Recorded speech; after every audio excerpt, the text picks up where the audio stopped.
Greetings and salutations, everybody. Welcome to another vampire installment regarding a story that I've always enjoyed, Interviewed the Vampire by Anne Rice. Now, the book, which actually I received as a Christmas gift from a theater teacher of mine back in high school. It's actually the first book that I had read all the way through that was in no way related to like a school project or something. I mean, I simply devoured it, read it several times, and I read several others in the series as well, which I believe Vampire Armand was the last one that I'd read.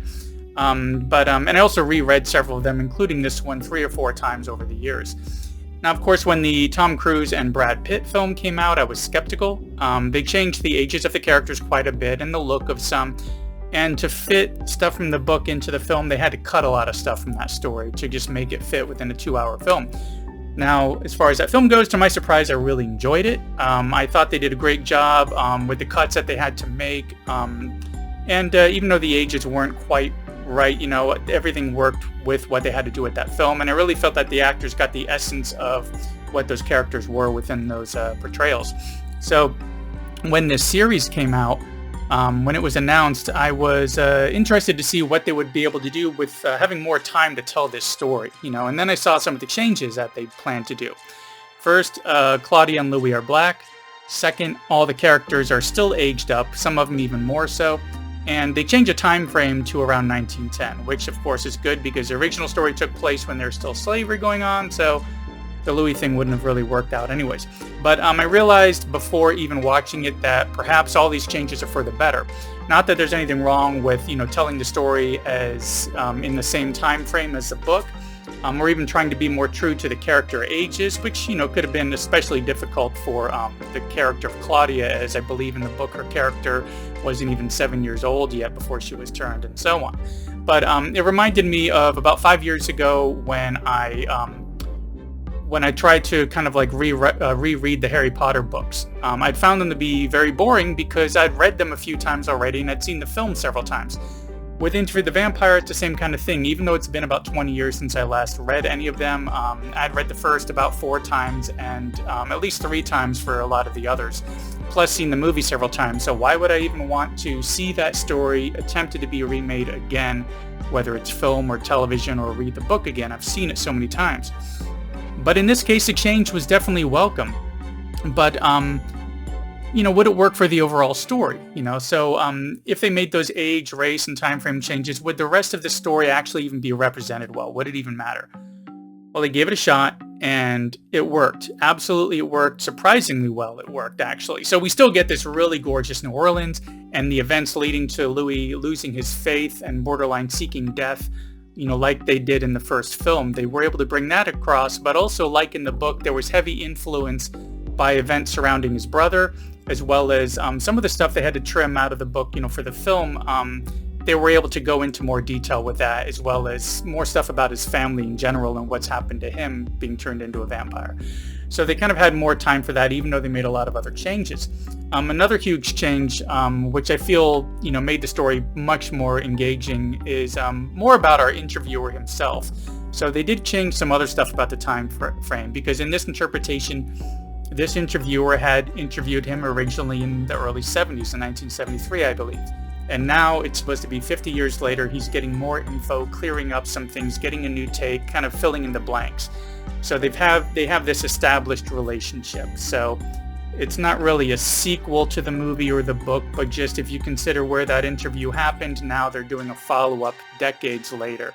So we get this very dynamic relationship between the two. The interviewer's past experiences, as well as having substance abuse and other illness that he's going on, add these other layers to it. So although there were many changes, they not only worked, but they kept to the previous, like the film and the book, feeling very separate and things to be enjoyed on their own. But before I close this out, there is a lot to go through here. So first, let's talk about the cast. Louis, first of all, was absolutely great. He worked perfectly on that. Lestat as well, even more so maybe. He really brought this idea of the brat prince aspect down perfectly. Their relationship is fleshed out a lot more. There's more sensuality to it, and it's more abusive in a way, as pointed out kind of by the interviewer. But Claudia, now, This one is, the character has been aged up to be about 14 years old instead of 7, so twice the age, and it's being played by a 20-year-old actress by the name of Bailey Bass. She was amazing. She really brought this recklessness of a young vampire and the torture of not being able to grow up to the screen in an amazing way that Kirsten Dunst just simply didn't have enough screen time to really portray that and get that across. She really knocked it out of the park, and I was definitely sad to hear that due to some scheduling stuff or something, she's going to have to be recast. I'm really hoping that this new actress, Delaney Hales, gets the support she needs both from the production and the fans to truly own this role just as well. So in summary, sometimes change is needed, even if it can be rough, if you want to see another interpretation of the story.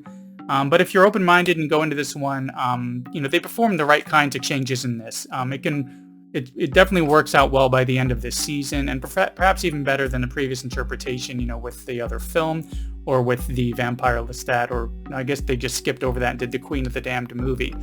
They really did a good job with the changes that they had to make to kind of update it a little bit, do something new with it that we haven't read, that we haven't seen in the film, while still keeping that core of what's happening in the story there, and giving us something that isn't going to be same old that we've already read and already seen. They put some other aspects into it that really work well.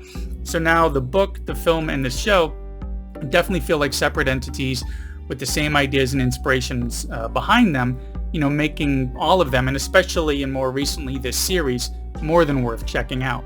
And speaking of checking out, thanks for checking out this latest video here for Anne Rice's Interview with the Vampire, the show, which is currently on AMC+.